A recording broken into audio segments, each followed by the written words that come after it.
Hari ini saya mempelajari bagaimana manajemen konflik dapat digunakan untuk menganalisis isu kontemporer secara lebih terstruktur. Dalam pembelajaran ini, saya memahami bahwa setiap konflik tidak muncul secara tiba-tiba, melainkan melalui tahapan yang bisa dipetakan dan dianalisis. Berikut tahapan yang saya refleksikan. Yang pertama adalah identifikasi masalah. Pada tahap awal, penting untuk menemukan isu pokok yang menjadi sumber konflik.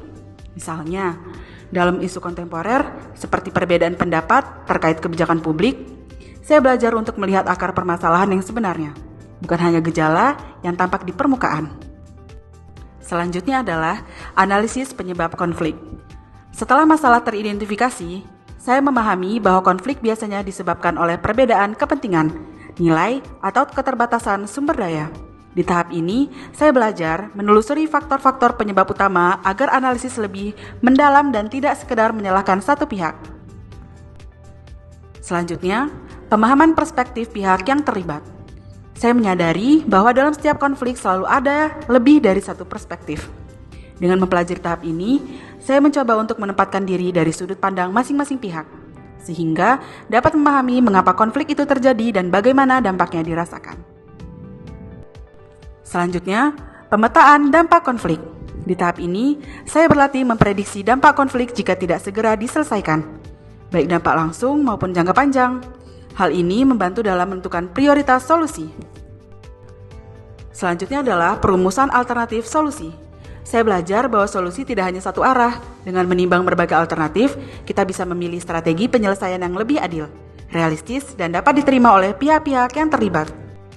Selanjutnya adalah implementasi dan evaluasi. Tahap terakhir adalah bagaimana solusi dijalankan serta dievaluasi. Dari sini saya menyadari bahwa manajemen konflik bukan hanya tentang menyelesaikan masalah, tetapi juga menjaga hubungan baik dan mencegah konflik serupa di masa depan. Saya menyadari bahwa manajemen konflik bukan hanya cara menyelesaikan perselisihan, tetapi juga keterampilan berpikir sistematis dalam menganalisis isu kontemporer. Tahap diagnosis sangat menentukan arah solusi, sehingga penting membedakan masalah inti dan masalah turunan. Saya juga memahami bahwa komunikasi berperan besar. Seringkali konflik membesar karena kesalahpahaman. Dengan komunikasi yang tepat, konflik dapat menjadi ruang dialog, bukan perpecahan. Selain itu, negosiasi dan kompromi mengajarkan bahwa keberhasilan tidak berarti semua pihak menang, tetapi semua pihak merasa didengar. Refleksi ini membuat saya melihat konflik sebagai peluang. Jika dikelola dengan baik, konflik bisa menjadi sumber inovasi serta mendorong perubahan positif di masyarakat.